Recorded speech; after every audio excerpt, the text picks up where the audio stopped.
Merci beaucoup. Voici Göbekli Tepe. Göbekli Tepe, c'est un site archéologique au sud de la Turquie, qui est assez connu parce qu'il y a peut-être des archéologues ici d'ailleurs qui connaissent le site, parce que c'est un des premiers sites majeurs de la sédentarisation de l'homme. Avant ça, nous étions des chasseurs-cueilleurs, ça valait peut-être mieux d'ailleurs, mais à ce moment-là, l'homme a commencé à s'installer, à cultiver ses céréales et à élever son bétail. Des archéologues ont mis à jour sur ce site un endroit où ils ont retrouvé beaucoup d'ossements d'animaux et de l'oxalate de calcium. Alors, quelle est l'hypothèse de ces archéologues? C'est qu'en fait, c'était un lieu festif. Parce qu'à l'époque, évidemment, manger beaucoup d'animaux, c'était rare, c'était une occasion festive. Et l'oxalate de calcium, c'est un sous-résidu du brassage. Donc en fait, l'homme s'est à peine installé, a à peine commencé à cultiver ses céréales, qu'il les a fait fermenter pour picoler. Donc vous voyez que ça date pas d'hier. Ça date d'il y a 12 000 ans. Alors, on peut remonter, alors c'est quand même 7500 ans avant la pyramide de Khéops, donc ça remonte quand même à un certain temps. 7000 ans avant Stone Age, 5500 ans avant les alignements de Karnak, et quand même 12 000 ans avant que les hommes ne savent pourquoi. Alors, remontons quand même un peu le temps aussi. L'hydromel, 7000 ans avant Jésus-Christ. Le cannabis, 2700 ans en Chine avant Jésus-Christ, toujours. 2500 ans avant Jésus-Christ, la feuille de coca dans les Andes. Les festivités romaines qui étaient quand même largement arrosées de vin. Petite anecdote que je trouve assez savoureuse. Nous sommes en 1432. Le recteur de l'université de Louvain, on a trouvé un écrit, l'université n'avait que 7 ans à l'époque. Le recteur se plaignait du retour bruyant des étudiants, en 1432. Donc vous voyez que là aussi, ça ne date pas d'hier. Et puis, tout a changé à partir de 1839, la guerre de l'opium entre la Chine et l'Angleterre. Pour faire simple, l'Angleterre inonde les ports chinois d'opium pour déstabiliser le régime chinois, enfin bref, pour des questions d'argent, déjà à l'époque. Et à partir de là, eh bien, on a commencé à mettre en place toute une série de législations, et je vais y revenir. Et puis jusqu'en 2018 quand même, où notre producteur de bière nationale s'est carrément emparé du nom du pays pour nommer sa bière fétiche, et où finalement aujourd'hui ce goinfret de Xanax ou autre anxiolytique est remboursé par la Sécu. Donc comment en sommes-nous arrivés là ? Faisons un petit coup de zoom sur cette dernière période. Donc 1839, guerre de l'opium. À partir de là, les États se sont mobilisés donc pour mettre en place des lois anti-drogue, espérant ainsi enrayer la consommation de psychotropes. Alors 1906 aux États-Unis, 1919 toujours aux États-Unis pour l'alcool, jusqu'en 1933. Ils ont bien remarqué que vraiment pour l'alcool, là, c'était vraiment pas possible. Pour le reste, visiblement, ça l'est. On y reviendra.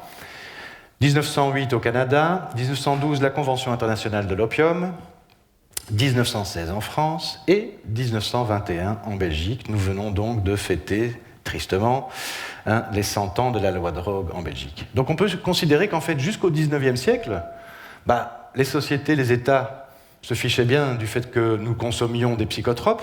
A priori, on en consomme quasi tous ici, d'une manière ou d'une autre.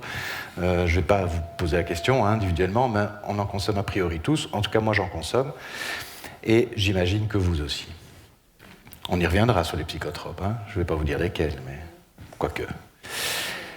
Bref, les premières législations antidrogue arrivent, centrées sur les produits. Mais les choix qui ont été posés l'ont été faits sur des choix finalement moraux et culturels. C'est vrai que chaque culture a sa ou ses drogues.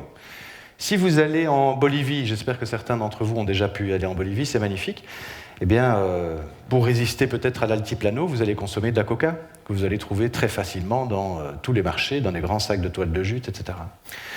Si vous allez au Maghreb, vous trouverez peut-être un peu plus difficilement de l'alcool, mais pas de problème, vous pourrez fumer un pétard assez facilement. Même chose en Afghanistan. N'y allez pas pour l'instant, c'est peut-être moins conseillé, mais quoi qu'il en soit, on en trouve aussi facilement. Évidemment, en Occident, c'est l'alcool qui est omniprésent dans tous nos moments festifs et de retrouvailles et même au-delà. Et puis peut-être la noix de Bethel en Asie. Enfin bref, il n'y a pas de lien entre le caractère légal ou illégal d'un produit et sa dangerosité ou son impact sanitaire. Donc le choix, il est vraiment moral, culturel et absolument pas sanitaire. Revenons toujours sur ces 100 dernières années, donc 12 000 ans de consommation, mais 100 ans de prohibition. Vers la moitié du XXe siècle, quelques scientifiques se sont un peu affranchis des règles en vigueur. En 1943, Albert Hofmann invente le LSD-25, un peu par accident d'ailleurs, et il découvre ses effets en manipulant le produit qui est passé carrément à travers ses doigts, et il est rentré et il a vu le chemin se dérober devant lui, concrètement à vélo. Il a demandé à un de ses collègues de le ramener, et les bâtiments se déformaient autour de lui, il s'est demandé un peu ce qui se passait. Il est mort à 102 ans, en ayant fait son dernier trip à 97 ans.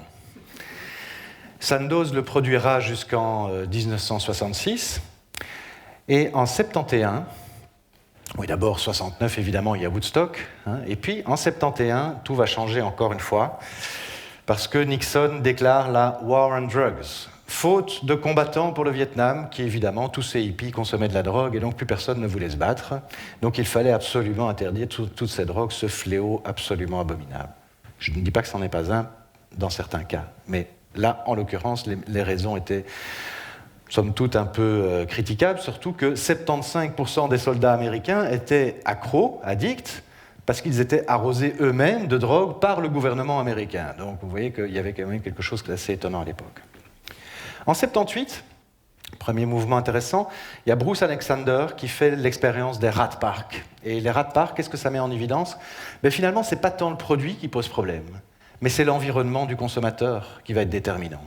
On a vu d'ailleurs, après la fin de la guerre du Vietnam, qu'il y avait 9 soldats sur 10 qui se soignaient quasi sans accompagnement médical ou psychothérapeutique de leur dépendance à l'héroïne, qui pourtant est une des substances les plus addictives, simplement parce qu'en rentrant au pays, ils ont retrouvé finalement un cadre sécurisant, leurs proches, leur famille, et plus l'horreur de la guerre.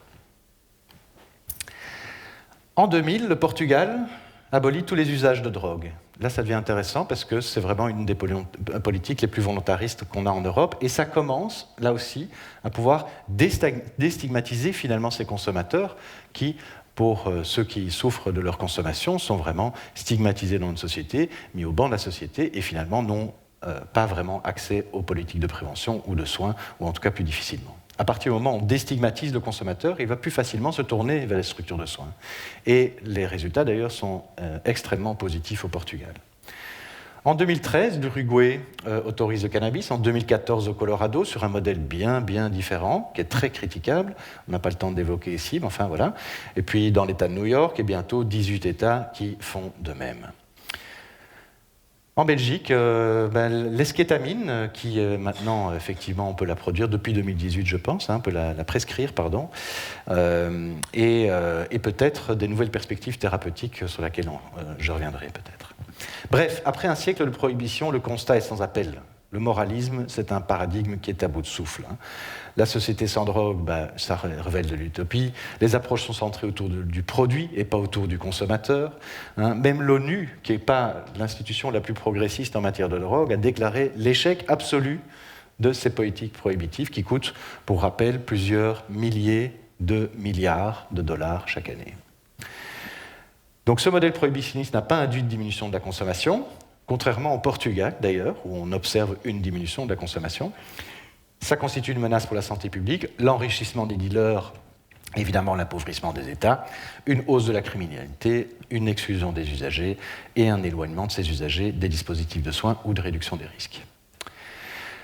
Donc on est à un momentum politique. Il y a vraiment, je pense, un momentum à saisir pour faire évoluer ces législations. Il y a deux visions qui s'affrontent, moralistes ou disons pragmatiques, et eh bien, on peut imaginer un monde où le bien-être, la santé publique orienterait les politiques de drogue, et plus uniquement ces questions de méconnaissance, de peur ou de morale liées à, finalement, 100 ans de prohibition.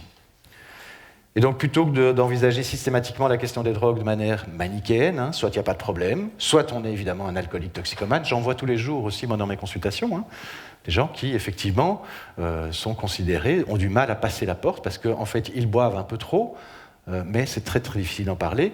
Et or, dans la société, soit on n'a pas de problème avec l'alcool, par exemple, soit on est complètement alcoolique. Et il n'existe pas de continuum entre les deux. Alors qu'en fait, si, évidemment qu'il y a un continuum. Et en fait, on voyage tous sur ce continuum.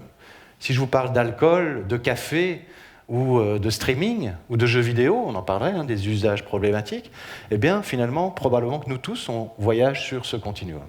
Et l'important, c'est de revoir ça sous cet angle-là, et de mettre l'accent sur cette prévention, cette réduction des risques, et puis seulement sur les programmes de maîtrise de la consommation, le traitement, la réinsertion, plutôt que sur la prohibition qui coûte très cher. On voit d'ailleurs qu'il y a un phénomène d'accélération, de dépénalisation un peu partout dans le monde, et en particulier même en Europe. Il y a un nombre grandissant de gouvernements qui font le choix de desserrer les taux répressifs. Eh bien, je pense que la Belgique doit non seulement suivre ce mouvement, mais aussi anticiper et développer le cadre législatif en faveur de recherche aussi sur ces drogues, sur peut-être certaines drogues psychédéliques, on y reviendra, qui semblent particulièrement prometteuses en matière de santé mentale, par exemple. La Belgique mise aujourd'hui presque tout sur le soin et la répression. Je vous l'ai dit, ça coûte très très cher. On a seulement 1,2% qui est investi dans la prévention et la promotion de la santé et 0,4% dans la réduction des risques.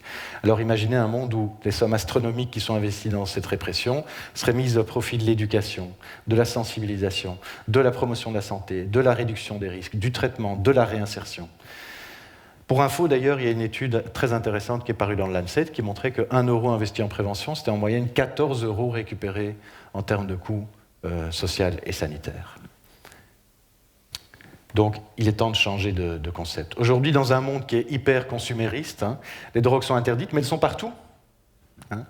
Au cinéma, dans la presse, dans les séries, la littérature ou dans la pub. Les industriels, les GAFAM ont intérêt à faire de nous des addicts à leurs produits. Le marketing a même récupéré le concept et l'a valorisé, comme on le voit ici à l'écran. Donc, c'est l'ensemble de la thématique de l'addiction qui doit être envisagée autrement. Imaginez un monde qui rééquilibrerait donc ces politiques publiques entre hyper-promotion, on vient de le voir d'un côté, et là on peut parler de l'alcool, je vous rappelle qu'on a quand même cette fierté quasi mondiale, cette exclusivité mondiale d'avoir un championnat belge de foot qui porte le nom d'une marque de bière. D'ailleurs, pourquoi est-ce que j'ai envie de boire une bière devant un match de foot et pas devant un match de tennis? Je vous pose la question, je pense que la publicité m'a enseigné, pourtant je fais la même activité. Donc, dans ce monde où on a d'une part l'hyperpromotion, on le voit, un marché extrêmement libéralisé sur certaines drogues, et puis de l'hyperprohibition de l'autre côté, où on exclut évidemment les usagers, ils sont hors de la société, eh bien il faut retrouver en fait quelque chose de beaucoup plus logique et de se tourner plutôt vers une réglementation publique stricte du marché des drogues, où la prévention et des usages problématiques et l'accompagnement des personnes seraient vraiment au centre des préoccupations. Et donc on peut accélérer la transition, y compris en matière d'addiction. On pourrait imaginer un monde où certains de ces produits qu'utilisés depuis la nuit des temps dans certaines pratiques ésotériques, chamaniques peut-être, on l'évoquait encore tout à l'heure, et maintenant interdits, eh bien, nous aiderait peut-être, dans un cadre strict et médicalisé, à ouvrir de nouveaux champs de la conscience, peut-être, et nous reconnecter à l'univers, la nature, la terre, et contribuerait aussi ainsi à un monde en transition que nous sommes évidemment nombreux et nombreux à espérer. Et donc, imaginez un monde aussi où, si mon ordinateur veut bien avancer, voilà, on y arrive, où ces nouvelles perspectives thérapeutiques feraient l'objet de recherches sérieuses. On en parle beaucoup dans le champ de la santé mentale et même dans le champ de la santé tout court. Il y a, à travers certaines de ces drogues qu'on a complètement mis au banc, en fait, des perspectives thérapeutiques très intéressantes sur les dépressions, sur les douleurs chroniques, sur les troubles obsessionnels compulsifs, sur l'alcoolisme, le tabagisme. Des drogues peuvent soigner d'autres addictions. Sur l'anxiété, sur les migraines, sur l'algodystrophie, etc., etc. Et j'en passe.